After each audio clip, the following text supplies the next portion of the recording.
All right, welcome everybody. Hope we had a wonderful Pesach and great, healthy Pesach, kosher, healthy Pesach. I always say the Pesach has some unique characteristics as far as foods because they finally clean all the garbage out of the foods because of the chametz or whatever, and you get usually a cleaner product as a result of hakpada or on chametz, and all these products have like real sugar in Coca-Cola instead of corn syrup, and even non-Jews, they buy the tons of Coke in this period because they know the yellow cap means real sugar and they like it more or whatever. Yeah, so it's also could be challenging depending on your digestive setup. So today we're going to discuss exciting. To me, it's always exciting to talk about this topic. This is a vast topic. It covers many different things, and I cannot even possibly fit it into one session. There's not enough room on paper to put all the notes down, but I'll try to speak out whatever I remember on the topic, because it's very important to have a full grasp of what we're going to talk about. And the topic in general I would name as imprinting. The topic of imprinting. Imprinting is the idea of growing up in a certain environment. People are born, they grow in a certain environment, eat certain foods, they have certain challenges, they have things happen to them, they can experience abuses or war, famine, and so on, and they imprint on themselves a certain behavior that is in parallel to that occurrence, or whatever the circumstances were at the time. I'm going to give you several examples straight from the Torah. I'm going to give several examples so we can set this in a more profound way, in a general sense. We just finished Pesach. Pesach is all about enactment of Yetziat Mitzrayim, of freedom. They tell us to have a full animal, unbroken animal. You cannot break the bone. It's something that has to make us feel like we're rich men, like we're gourmands, like we are not slaves. We're not slaves. We came out of slavery. First thing of coming out of slavery, you're still a slave. That night you're still a slave. Your psychology hasn't changed. Your work ethic of a slave is still there. Your muscle memory is there. If I give you a shovel, you're going to start shoveling. But what needs to transpire is the first initial psychology of a person that's trying to change his life around. There's some great thing that just occurred. Mitzrayim is defeated, and there's a certain cognitive dissonance. Like, what do I do now? Many times there's a jail riots, and they open up. They beat up the guards and open up the cells, and a lot of people will stay in the cell. It's a known thing, right? They won't leave the cell, not just because they fear punishment, extra years added onto their existing sentence, but they simply used to this. That's what they know. For the last 20 years, that's what they know. They don't know anything outside. And even if they leave the door open, many animals display that behavior when they try to let them free, and they open the thing, and then they're waiting, and the animal's not going out, right? And they wait for an hour or whatever, because everything else out there is strange and scary for the animal. And the human beings are no different as in the way that they imprint on themselves the situation they're put into. And this can be caused by many things. So in Mitzrayim, we're trying to transform. Moshe Rabbeinu comes and tells us, okay, you're free, you're children of Avraham, Yitzchak, and Yaakov. God remembers you, you're coming out, and they still can't fathom what's going on, and they have to act it out. So Moshe Rabbeinu tells them, on that night, you're going to sit in your homes. You're going to put the blood on the doorposts. Motnechem chagurim, na'alechem beraglechem. Your loins, you gird your loins. You put shoes on your feet. Maklachem biyadechem. You put staff in your hand, and you're going to eat like rich men. You're going to eat like owners and not slaves. And you have to display that. You can't feel it. You don't know what it means. But you have to display it, you have to act it. Many communities have that reenactment. They come out of Mitzrayim, they're carrying something, and they ask each other questions, where you're coming from Mitzrayim, where you're going to Yerushalayim, and so on. This is reenactment. And we, today, imprint that onto our children at the Seder, right?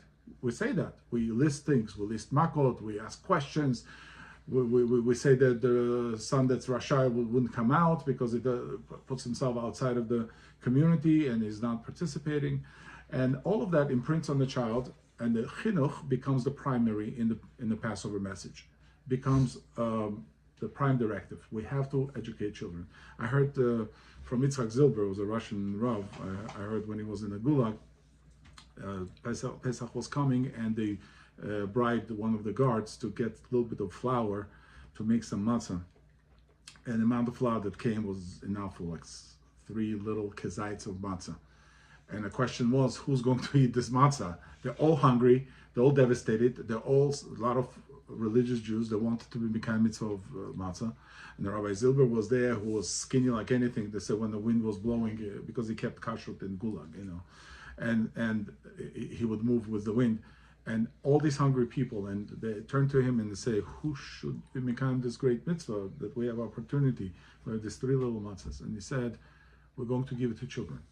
We're going to sit the children around, and they're going to eat a little bit of matzah. Because the whole point, when it all boils down to educating children in what it is, imprinting them was this new hope.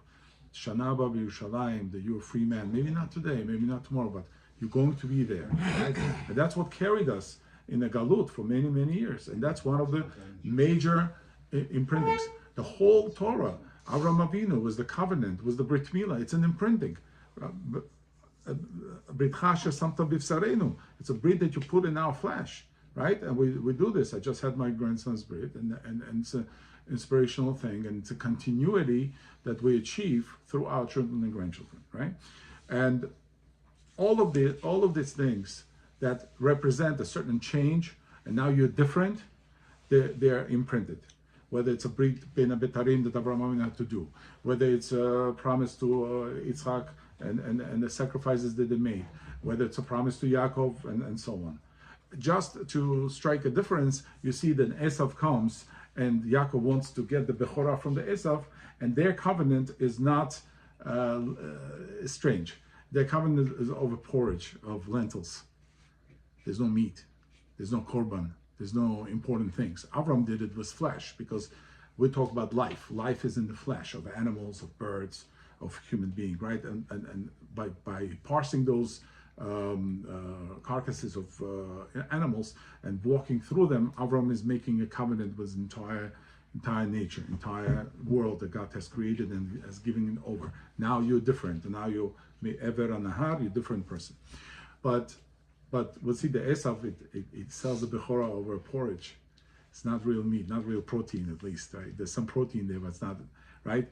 So you see that it's incomplete. Somebody can argue that maybe that's not a good covenant, and he goes back after Yaakov pursues him and wants to, there's a whole, it's incomplete covenant, so to speak, right? So we want to make sure that whatever we experience in life, it has a right imprinting. In fact, the entire educational system, or the parents raising children, they want to guard them from harm, right? And even it's not a physical harm, it's a psychological harm. We very much feel that our children should not be exposed to wrong things that they can see, hear, smell, I don't know, anything that can come to their 5 senses should be imprinted correctly, right? We choose who they can be with. We're very careful, in most cases, we're very careful what strangers they interact with, which family members they interact with, what friends they have, what influences these friends have on them, and so on. It all goes to the mindset that people develop. Our mindsets are developed from rich experiences that we had in our life, low points and the high points in our life, whatever they might be, and we learn, right? All failures teach us something, and eventually we become who we become. And then we interact, and then we try to imprint ourselves on others, and then the other people imprint themselves on us. So Rambam starts off, I picked this part in the Mishnah Torah in Hot Deot. יש בין כל דעה ודעה הרחוקה ממנו בקצה האחר דעות בינוניות זו רחוקה מזו. Every virtue, every character that's in the person is different from person to person, and sometimes the distances are great. Sometimes they're closely, connected. Sometimes they're great. That's why people kind of assemble themselves into tribes, into dwellers of the same city, because they understand that for them, for their virtues, for their character, it's most suitable. I like hot weather, you like cold weather, you like seasons, I like Florida. These are all something that speaks to our character. Many times people, they're acclimating. There's a concept of acclimating, right? You move to some place, you think you have a new job or whatever, and you can't acclimate to the place. Everything bothers you. Mosquitoes bother you, wind bothers you, whatever. You can't. Your body, your nature is not made for this place. The water is not right. You take a shower, it's too hard or too soft or whatever, and you can't get used to it.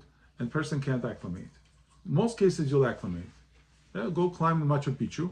It takes 3 days to acclimate. They'll stop on some point, then they'll go down, then they'll go back up, then they'll go down again, go back up until your lungs can now breathe that very discharged air. There's not much oxygen there. Normally you have 21%, it could be 18% there. Like it doesn't meet OSHA standards, Like you have 18% oxygen. So people like Sherpas that live in the Himalayas, they have a vast cardiovascular system that allows them to breathe less oxygen. People in mountains of Georgia or whatever, they breathe less oxygen and therefore a lot more fitted for high altitudes. Me and you that we live in the sea level, we go a little bit. I go upstate New York, all of a sudden climbing a hill is not the same as for the local, right? So, and that's it's imprinted from the childhood, where we were raised, location, food, environment, people, challenges. I got wet in the rain, I got sunburned, and so on. These are all experiences that build our body, our physique, our psyche, and also our spirituality, right? So it's a physical, mental, emotional, and spiritual experience that we encompass in ourselves. So the Rambam says in the underline here, Kol hadeot, yesh behem deot shehem da'adam mitchilat briyato.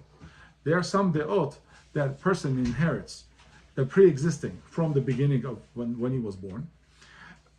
Lifi teva gufo, according to the nature of his body, or his mother or his father or whatever, or what prenatally the mother ate or didn't eat, or what kind of pregnancy she had, how did she deliver the child, was it a complicated delivery, did they use forceps and the messed up cervical spine of the child, or was it a calm, nice home delivery, the child is calm and doesn't scream at night, right? So all of that impacts the child, the mother, people around, plays on everybody's nerves, right?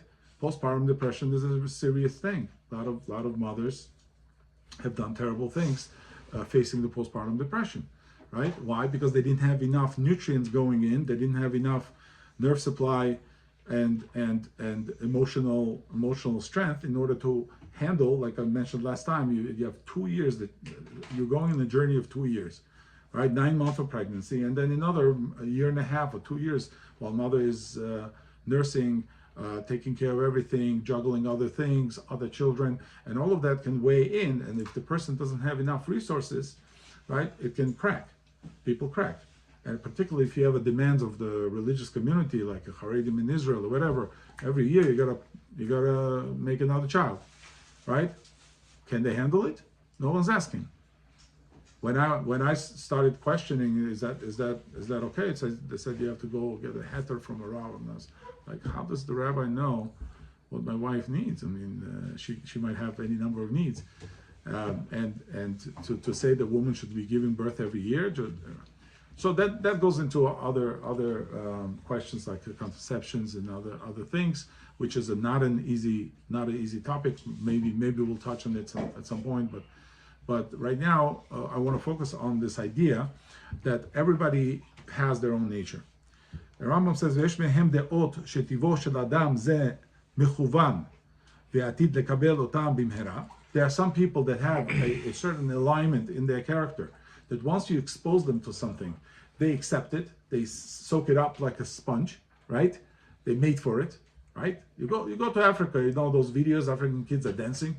I'm amazed that they're like monkeys. They're running around dancing at age 5. They're making moves that the professional dancers can do, and it's natural to them because they grow up in that environment. Their protein structures, their muscles, their sinews, everything is made in a way to facilitate that kind of activity. And they can climb a palm tree and get you a coconut at age 10, where you have to send a white child for gymnastics for 10 years to do the same thing, right? Why? Because their nature soaks it up. They grow up with the ground, they ground it. They're barefoot, they ground it, they're in touch with the nature around them, and their body facilitates all of it. They are rooted in their land.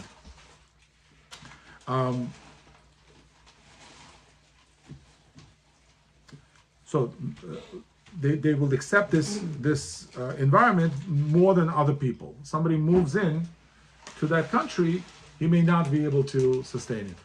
A lot of Europeans move to South Africa. They're not any more Africans than their European counterparts who left in Holland. They speak Afrikaans. That's it.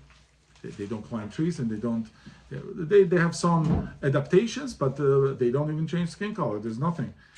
By the way, flies in the face of the whole anthropology that says that blacks are black because of exposure to sun and melanin in the skin. And no, you have generations already white people living in Africa that did not change a shade. They're as white as the predecessors, as long as they don't mix race. Goes to the Chacham being born, turning black in the North Table, all of a sudden becomes a lot more plausible that's the case, because the anthropology has really failed on that. But that's what we have. We have different natures, and people respond to different triggers, right? What makes me happy is a good sun and good outdoors, and some people like to curl up with a book and read because that's what they are. They grew up in Scandinavia. There's not much to do outside, and they know that they need to hibernate in the winter. They're not used to all year-round sun. And in fact, by the way, from the health standpoint, it's another fallacy that they teach you, don't expose yourself to sun because of the skin cancer. Skin cancers primarily occur in the northern countries, and on the parts of the body that are not even exposed to the sun. So it's a metabolic disease. Has nothing to do with the sun. Sun is curative, and the least occurrences of skin cancer are in Caribbean and other parts where they have a very nice protection of melanin in the skin. But these are adaptations, right? So these are things that we know innately, a priori knowledge, so to speak, that certain things are good for us and certain things are bad for us. We don't need to have double-blind studies for everything to know whether it's good or bad. We sense it with our being. And that's what informs us. By the way, when you walk into a room, you look at the people, or you look at the environment, and you immediately identify what the situation is. You don't need to know a lot of things in order to know whether it's a safe place, these are good people, you belong here, you don't belong here, and so on. Avicenna says that you look at the cup of honey and you don't even touch it, you don't taste it, but you know it's sweet and it's viscous. How? Just by looking at it, right? We already know that this liquid is not a regular liquid, right? It's honey, it's viscous, and it's probably sweet, right? And we know that from our insides because we have experiences, we've seen such syrups and fruit juices and other things that we can compare and come up with something, right? All right. This is a picture here on the bottom. You can find a video on YouTube. There's an actual kid walks around the streets with the ducks following him. There's a row of ducks, and you can look it up. It's a video on YouTube. And what happens is in the poultry world, when chicks or ducks, they hatch, whatever is standing in front of them at the moment, and every farmer knows that, if it's their mother, they're going to follow their mother. If it's a Farmer Bill, they're going to follow Farmer Bill or his boot or whatever is there. And it's a method of control. Many farmers will do that because in the large farms, there's no mother, father, whatever. The farmer is their mother, and wherever he goes, they all follow, literally. It's an easy way to transport the birds from one area to another. And this guy just walks around with the ducks following it, right? That's called imprinting. Imprinting is what I see first. I consider that my mother or my caretaker. Yeah. Now imagine a human child, right? Nazis, Nazis, they did terrible experiments with children. They tried to see endurance of the child, just like they did with human beings, experimentations on twins and so on. And they had ones with infants, where infants were not picked up. They were fed, but they were not picked up. They were not rocked. They were not hugged. They were not kissed. And many succumbed to crying and that stressor. Not being cared for. There's no mother around, and these are some of the cruelties that show us the boundaries of the human existence. A child needs to imprint onto his mother immediately after birth.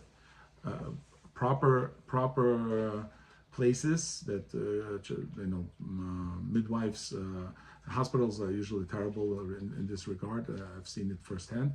They got better with the birthing rooms as opposed to ORs. My first son was born in OR. I had to like scrub in.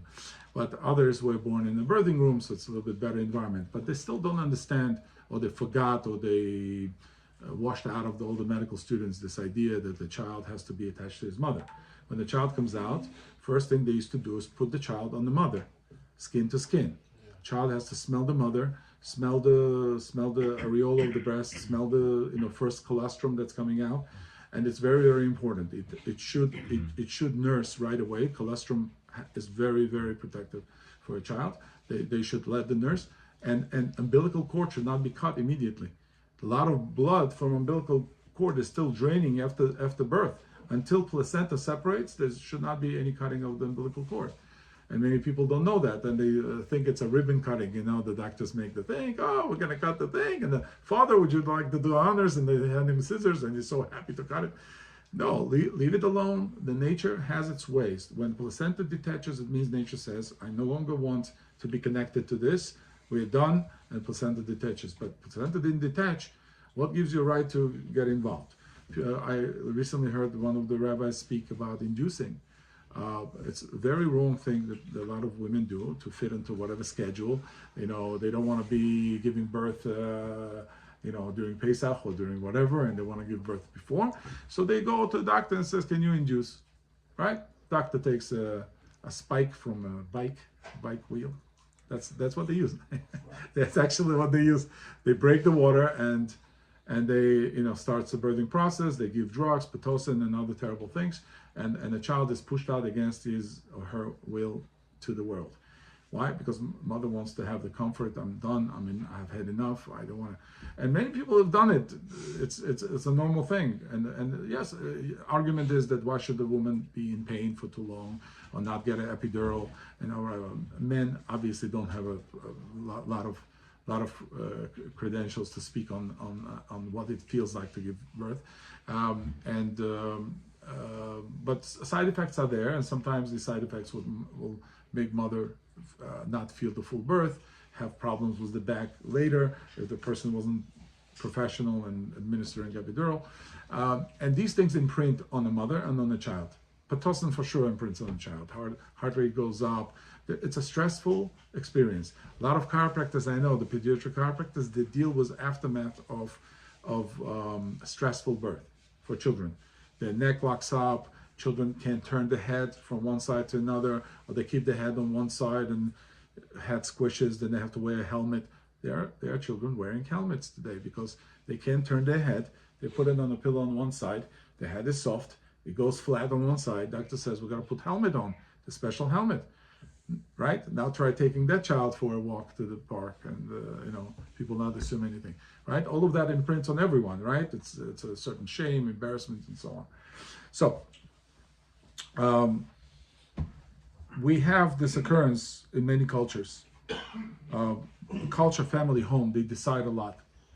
And if a person has a proper home and proper environment, proper community, all of that comes to help the child grow.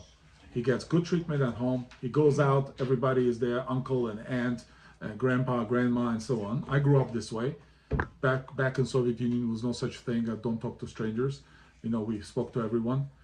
If you got lost, a stranger brought you home. They tell me I used to run away from my yard if the gates were not locked, and I would just take off and go down the street and some grandma would pick me up and says, "Where are you running?" And she was nice and give me a candy or whatever, and retrace my steps. And my terrified mother was running in the opposite direction and saying, "Have you seen the child?" And this was fine. We trusted strangers because the society was set up this way. Punishment was great. If anybody abused or touched the child, they probably wouldn't survive, right? And because there will be a cultural outcry for anybody that does anything improper. Here, they teach children from the early age, don't talk to strangers, don't talk to anybody. It's a terrible thing. Why should my child trust an adult, right? But he can't because they're sick. There are a lot of sick people walking around. So, and that imprints us. That makes us feel that there's a danger around the corner. It's not safe. We always have to be watching. A moment child doesn't pick up the phone today, everybody goes into panic mode. What happened? Where is he? What? This is already described. Gustav Le Bon is one of my favorite psychologists, and he wrote a famous book called Crowd, where he argues that the bigger the crowd, stupider the people get. And it's true. You look at any of the demonstrations in the free Palestine or whatever, you see how dumb people get. And also they absolve themselves on any responsibility, beating up people or smashing windows in the stores. They surrender their intellectual and the morality to the crowd. Everybody was doing it, so I was doing it. That's the psychology of the crowd. So he famously said, people are governed by their character, and all institutions which are not intimately modeled on that character merely represent a borrowed garment, which is a transient disguise.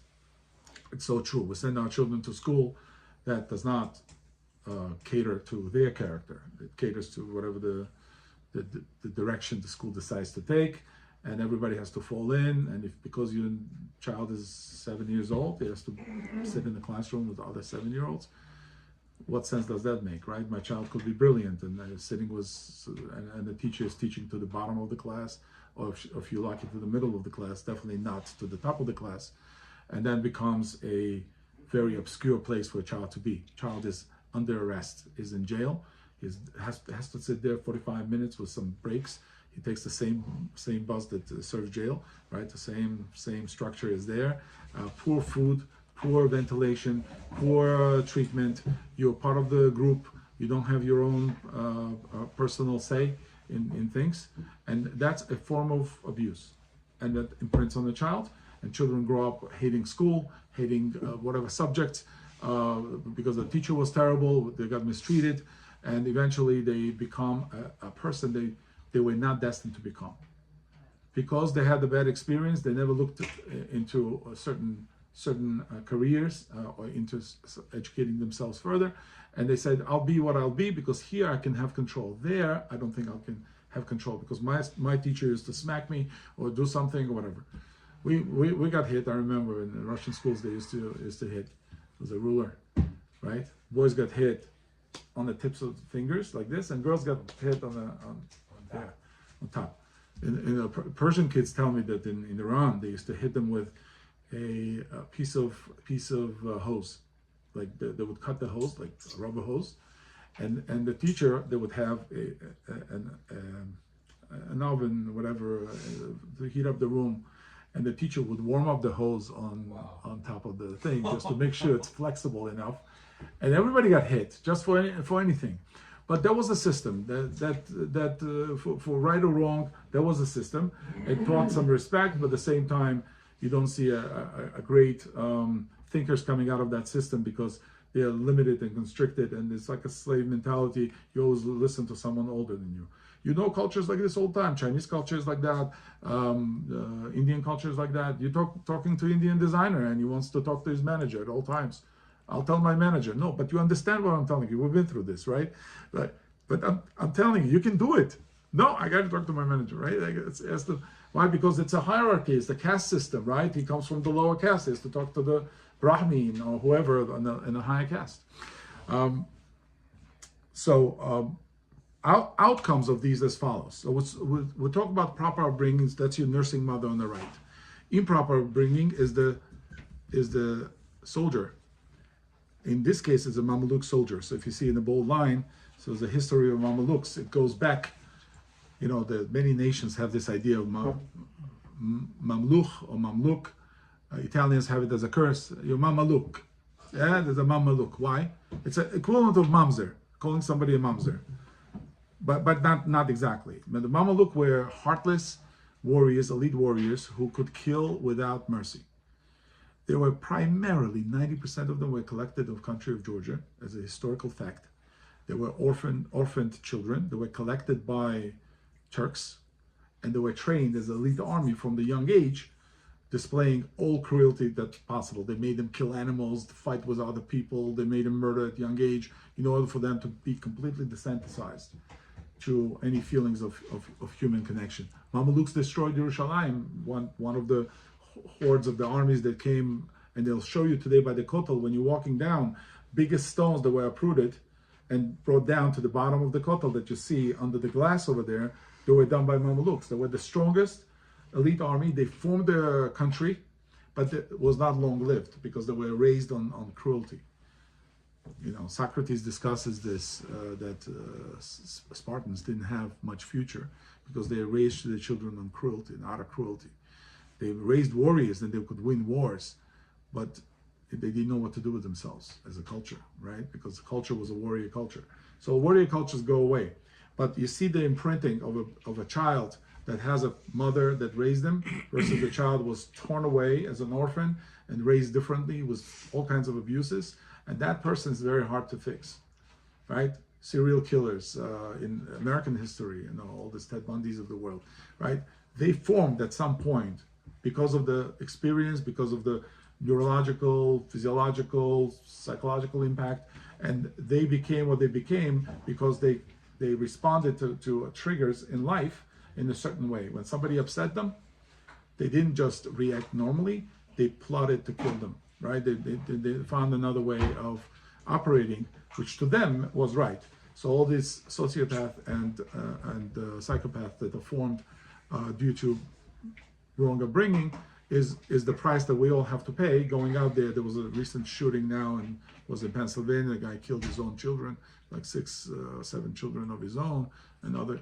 It's crazy. It's unnatural. Laws of nature don't apply here because a parent that takes the child's life, there's nothing to talk about, right? Rambam continues in a different vein. Continues and says, "Derech briato shel adam," based on this in our society. Derech briato shel adam, the way the person is born is modus operandi of the person. Liot nimshach bedeotav v'ma'asav achar re'av v'chaverav. Person wants to have people close to him, friends, right? Family, acquaintances.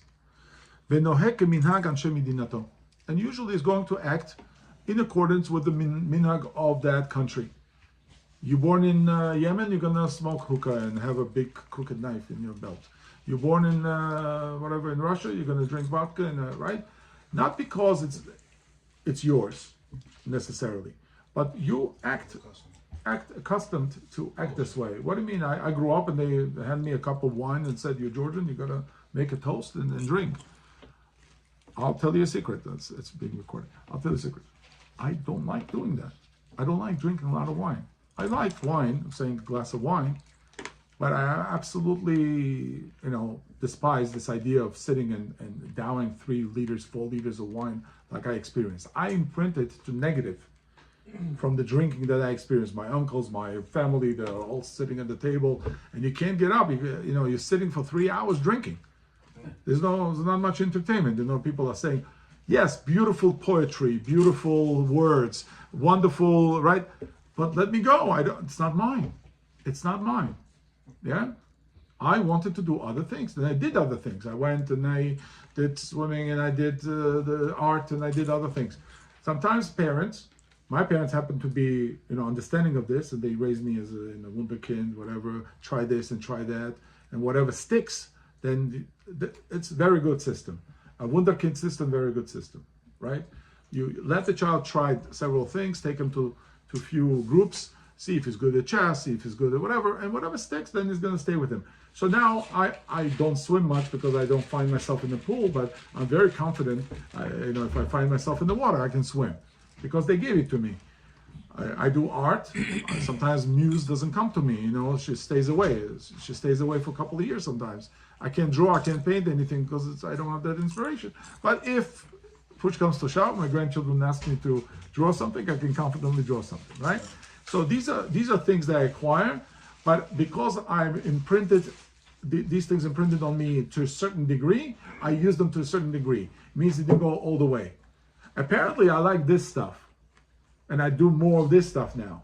They didn't teach me guitar when I was growing up because I was going to art school. So I went, when I already got married, then I bought myself a guitar and taught myself how to play guitar because I always wanted to play guitar. Am I a Paco de Lucia? No. But I enjoy the process, right? So that satisfies me to that degree. So that's my nature. So we sit together, we imprint on each other. That's called friendship. That's called community. That's called kihila, whatever you want to call. We tolerate each other, in fact, right? Leon, you know that, right? Yeah. We tolerate each other, right? We have our own things. We want to say something, and sometimes, because there's, it's not my place or whatever, we'll hold it. But when opportunity comes, then others, need my advice or my whatever, my information, I'll say it and I'll contribute. So that is important because it's shared in the community. It's good to have the experience even if we don't like it. If I have a friction or I have good vibes or whatever, all of that stays with me, and I know who to talk to, not to talk to, how much to spend, how much time to spend with each and every person, how long do I want to stay in shul. I don't like to stay long in shul. Some people love it. They stay after davening, they never go home. And I don't like to stay long, right? So to each his own. So I will pick the minyan that's faster, and somebody will sit in the minyan that's 3 hours, right? That's imprinting. He sat next to his father singing Mizmorim and doing whatever, and it flowed with him. It was good. It was natural and organic for him. And some people don't have it. I like certain amount of, singing or whatever, but it takes too long. I'm running to the library and I'm picking up a book and I'm studying. I can't, right? So everybody has their psyche and their abilities, right? So Carl Jung, my favorite, way better than Sigmund Freud, that pervert. Today you would put him in jail for what he did to his patients, literally. For sure. Carl Jung is a Hasidim Ol Olam compared to his own teacher. Freud was his teacher, and he separated from him, thank God, and developed his own psychology, which is a lot more godly and a lot more spiritually informed psychology, which is very helpful to anybody who wants to look into it. So he says he has a concept of collective unconscious. People walk around with a certain collective unconscious. What is that? You've seen those people, right? We call them zombies or NPCs. You know what NPC is? NPC? What is NPC? Dan, what is NPC then? It's like a character in a non-playing character. When you play a game and there's a guy walking up and down the street and you can't interact with that, that's called non-playing character. Yeah. And a lot of people are like that. They're walking up and down, they never say hello, or they say but the same thing every day. There's almost like there's no complexity to that person, right? Like one-dimensional. Right, one-dimensional, exactly. And we see a lot of people. Well, it could be drugs, could be, they live in a different realm of our matrix, but there's a collective unconscious concept. Some people just go with the flow. They go with what everybody says. For instance, fly in the room, is not a good thing. Yes, you would agree? Most people would chase that fly, and until it's dead, they won't let go, right? But if it's a ladybug, right? We eat all animals, and somehow we stopped at dogs and cats. We don't eat dogs and cats, unless it's China and whatever, right? So there are certain things that they give us. That's also imprinting, right? Where did it come from? From school, from children, from my friends, from people talking about it, right? Oh, this is terrible. Don't ever eat this or eat this. People have all kinds of myth about, I don't know, milk, certain foods.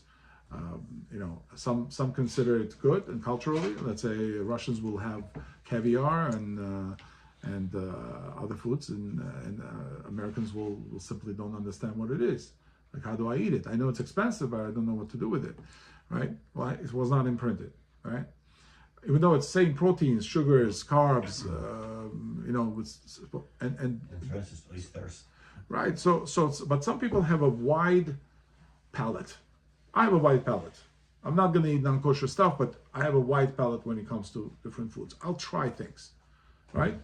I have friends who have even wider palate, and whatever you put, it looks like a jelly, disgusting thing, and they'll say, "I'll try it," and they'll put it in their mouth, whatever. And I can't. At some point, I have that gag reflex, and I can't. But there are people that are, same goes for the understanding of anything, people's nature,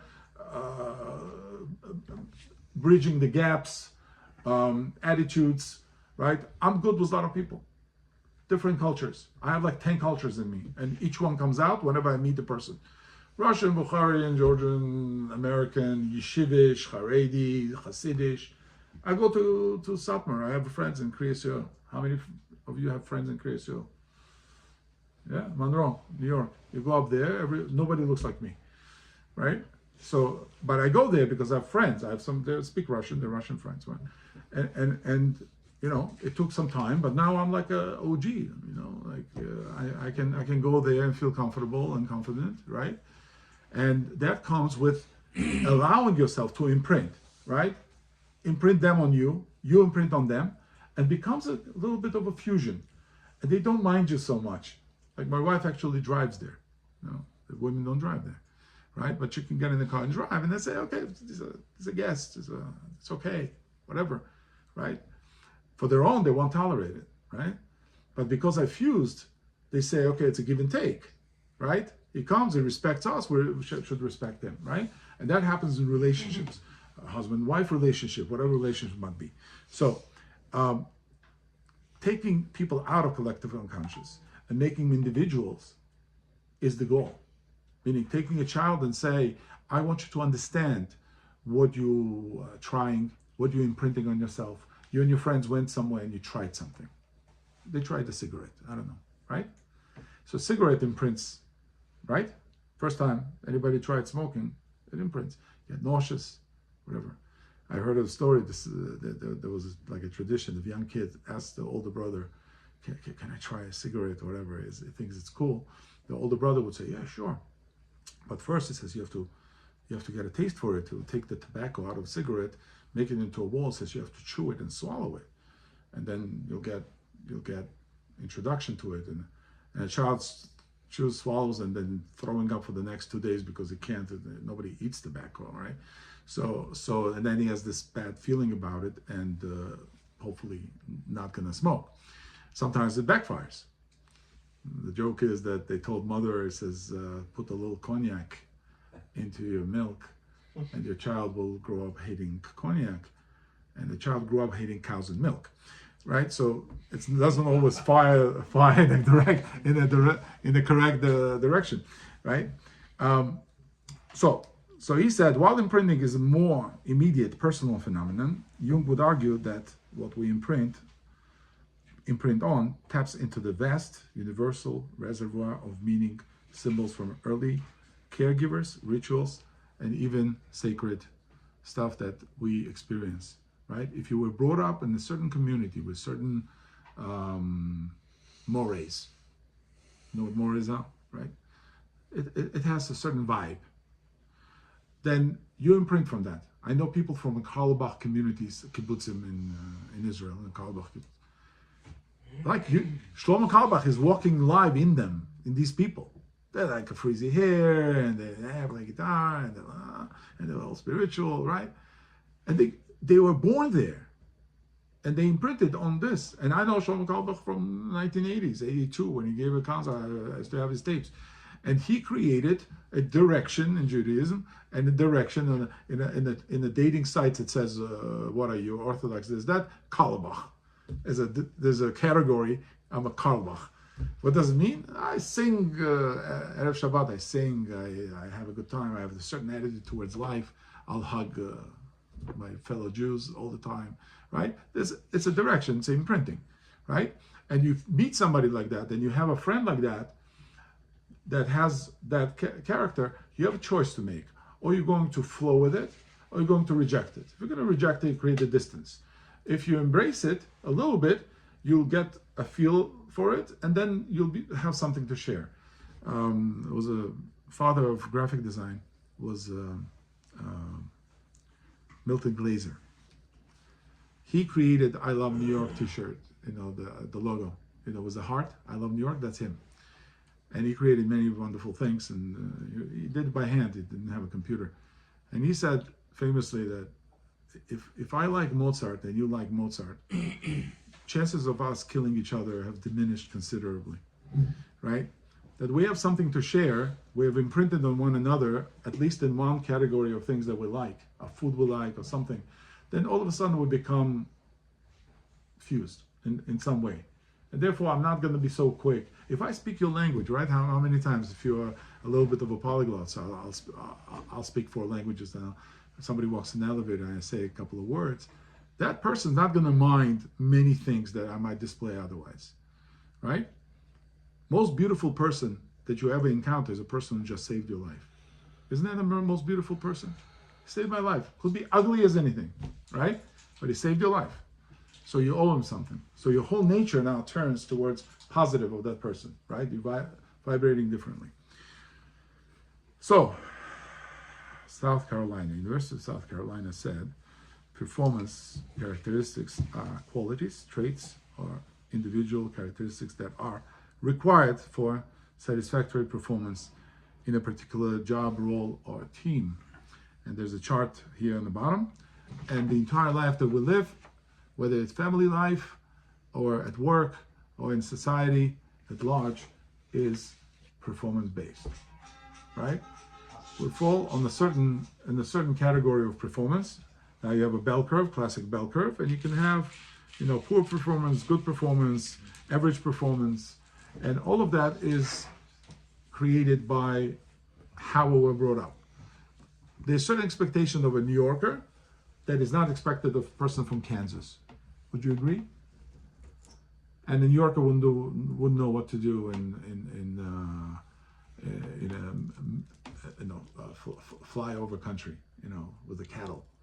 Wouldn't know what to do, right? I experienced it many times. I traveled to Texas, I traveled to Arizona, and I see different people. They're different people. Their attitudes are different, right?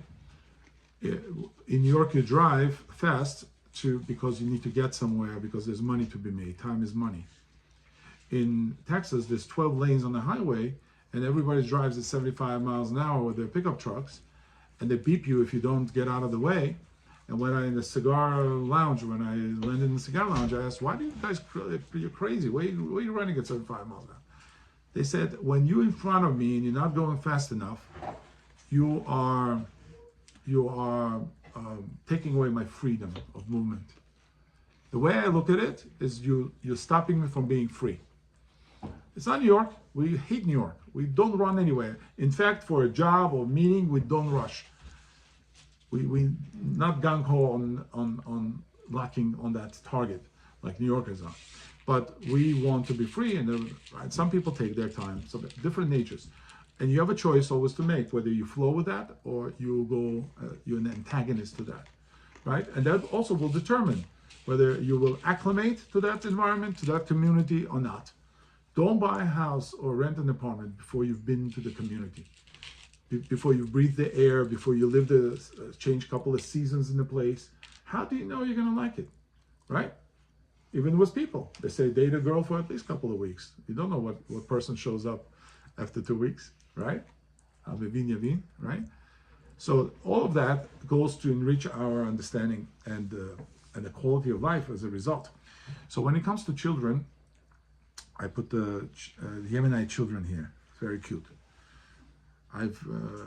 Me and my son were in Yerushalayim. We lived in the old city, in the Rova Yehudit, right in the center. Go down the steps, the Kotel is there. And they're, on the weekday, we have nothing to do, we're tourists, so we're walking around. And the cheders were open. They have this like open door policy with the cheders, like you walk around the old city and you hear children screaming psukim in the Torah, repeating over and over again. You don't see this in American yeshivas. American yeshivas they don't have Hebrew language, they don't have learning by heart, anything. So children there are constantly reviewing the thing. And I put my son by the door and said, listen to this. You have to imprint from this. You have to remember this. That there are children that know entire Torah by the time they're 7 years old, they know entire Chumash by heart. And it's happening today. In Yerushalayim, there are schools that will, one pasuk after another, they will review and they review until they know. I know many Rabbanim, Rabbi Yoel Ben, you give him a pasuk and he finishes any pasuk you want. In Tanakh, he finishes it. Right? Why? Because at the early age was imprinted. Right? Many said, Aristotle famously said, give me a child before 7 years of age and I'll tell you what kind of man he's going to be. I'll educate him. In fact, every society, communists, capitalists, whatever, they try to capture a child at the early educational stage where they can brainwash them to be whatever that society wants them to be. Right? And then takes a lot of work to get out of that imprinting, right? And many people can't. Many people can't. They're not capable, right? They come to this country and they'll stay Chinese or Russian or whatever, and they continue teaching their children all the whatever, and they say no, right? So these children, Yemenite children, know entire Torah. They used to learn the entire Torah by heart. We used to we had the Yemenite guy, Kippah Sruga, came to the neighborhood in Kew Gardens. He comes to shul, Sephardi shul, the Shari Tova, comes to Shari Tova. And they said, oh, new person, new guest, Sefer Torah, please get an aliyah for Sefer Torah. The guy says, can I read? Sure. Give him the thing. He reads. He looks like the guy that just ran out of Israel, Kippah Sruga, nothing rabbinic about him or anything. But from childhood, he learned how to knew the entire Torah by heart. Now, that's what you can do successfully, right? If you want somebody to be educated that way. But we have in general, we have the mitzvah. The last thing is the Shema that we say. Every day we say in the Shema, the Psukim, Vayu advarim ha'ele asher anochi mitzvah hayom al levavecha. This thing should be on your heart. You imprinting, you're putting something, embedding in your heart. You become embedded with certain message. And then you have to do this for your children. You have to pass it on. You have to teach it. Veshinantam doesn't mean teach. Shinantam means Mishnah. You have to keep repeating it, right? Afilu kulanu chachamim kulanu nevanim kulanu mitzvah le'nisaper b'yitziat Mitzrayim. Even if we're all wise, we have to talk about Yitziat Mitzrayim to our children. You have to keep repeating it so everybody knows from the childhood all the occurrences, everything that God has done for us, because it's essential to our understanding. Bam, in them. Bam, right? In all circumstances, in your house, outside of your house, right? Not what Mendelssohn said, be a Jew in your house, but a human being outside, right? The Yehudi bebetecha, ben Adam betzetecha, right? Which was the beginning of the reform, and said, okay, I put on a nice jacket and tie, and the less I look Jewish, more I cut off my nose, my last name, the better, right? And there's still people in Orthodox community, people that say, I don't wear my religion on my sleeve. I've met people say, no. During the week, I'm an accountant. It comes from Holocaust survivors. It comes from people who used to work on Shabbat. People used to work on Shabbat. What did it say? Storage full. Storage is full. Okay, I'll send you my video. Put it up. Okay, so so all circumstances, whether you're sitting in your house, you're walking on the way, you're busy with your work, you dedicate times for Torah, so your children can see and understand that my father was not just making it up. He wasn't just putting on tefillin to quickly daven and go somewhere. He really embraced that. He really liked that. And if you don't show that, you will also see the results. You will see results. Children, they're very observant. We as children looked at our parents and we remember things that they don't even know that we paid attention to. And everybody can see that. Right? You can admit that your parents did not know that you were paying attention, but you were paying attention. Ukshatam, and then the last thing, Ukshatam, leot al yadecha, you put them as a sign on your arm, and that's also goes to idea of imprinting, right? Our imprinting is a holy one. It comes as a contrast to non-Jewish types of imprinting, like tattoos, tribal markings, and other things that they put on themselves. Also, it's a way of showing I belong somewhere. Our belonging is the Torah mitzvot and the tefillin that we have, and the tzitzit that we wear, and it's a manifestation of. But isn't it against our law What? to have tattoos? Right. So our imprinting, that our tattoos are tefillin. Our tattoo is meaning our symbolism is tzitzit. Our symbolism is where we carry ourselves. Mezuzah on the door. That's our symbolism. Torah did not present something new. Torah understood that these things already exist. That people do all kinds of amulets and witchcraft and other things. So the Torah wanted to create a holy version of the same. And we do the same. It's an amulet, right? What is the kameh? What is the mezuzah? What is tefillin? It's an amulet, right? You put something holy in there. There are people who put other things in there. They put some wrappings and some hair and whatever, and they do witchcraft, right? But we put holy things in there. So we also imprint, and do correctly. Starting from the Brit Milah and going all the way to the Torah. When the child first starts learning Torah, they, out of bed, they put honey on the letters, and the child takes the honey, and it's sweet, right? So he has a sweet imprinting, right? What does the child that's born needs? He needs a mother. He needs the good milk, the mother's milk, not 5% glucose formula that's going to mess him up, right? And when we taste something, that's why it's important from the health standpoint to allow children to taste different things, even if they don't like it sometimes. The grandmother brings some interesting Russian delicatessen, and the child, they're like, I don't like it, but it stays with him. First time I tasted caviar, I didn't like, but then it's already familiar to me. So I imprinted on that food, and that created a variety for me to later partake of different foods. Otherwise it doesn't work. If the person eats, grilled cheese all his life, he's not going to have much variety when it comes to food. Okay, and the final and the most important point here, chanach nar al pi darko, gam ki yaskin v'yasur mimenu. The last part, which Torah finalizes. The Shlomo Melech finalizes into this beautiful thing that if you raise the child according to his ways, gam ki yaskin, when he becomes old, it doesn't go away. Why? Because that's his core. That's how he understands the world. That's how he imprinted from the beginning. And the people that you can trust with this and trust with that, because they will always be able to deliver on that account. This guy is strong. This guy has more durability. This guy has patience, and so on. In fact, when they pick important people for the country, for the functions, let's say Trump appoints people, he will go to their character a lot more than to their resume of what jobs they have. To the character, is he able to lead? Is he able to fulfill what this job requires?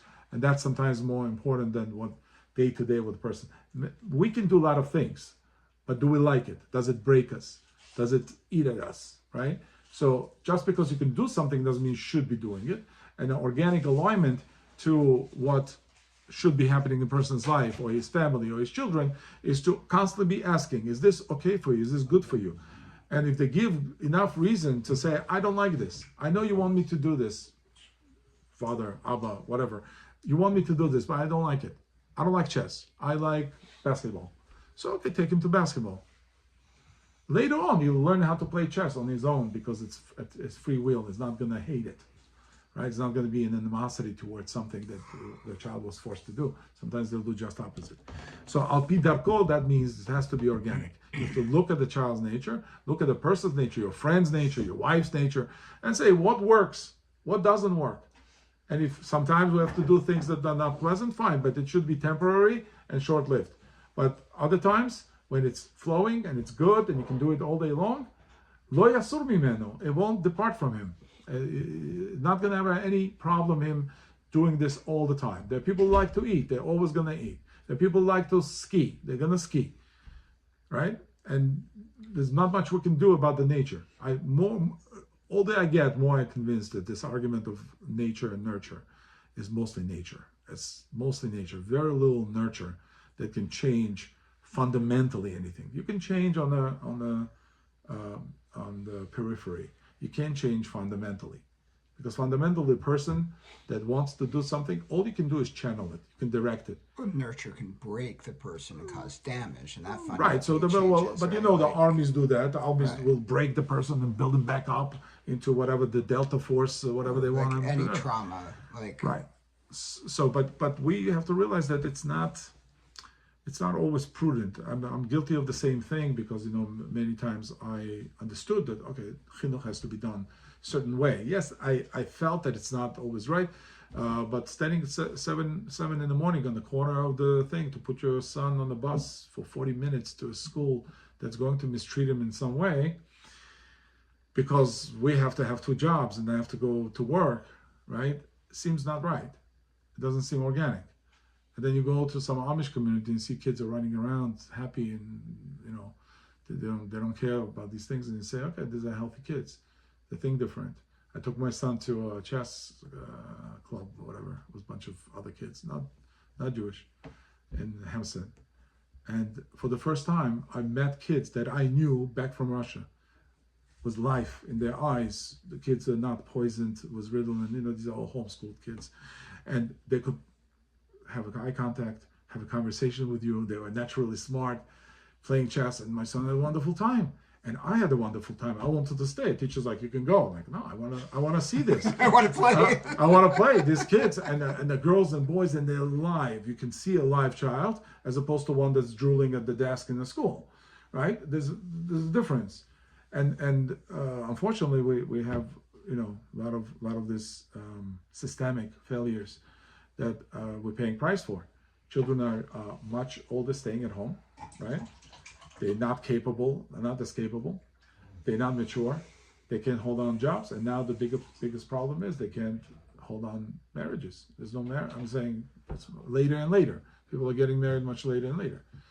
Yes, we have luxury. We have more comforts, and we're living longer, and people are not dying in childbirth like they used to, or whatever, and the men are not dying at 40, but it doesn't mean that it should be delayed, because delay means more stressors. Somebody who has a first child at age 40, whichever way you slice, it's going to have more stress. Changing diapers, right? It's not the same, right?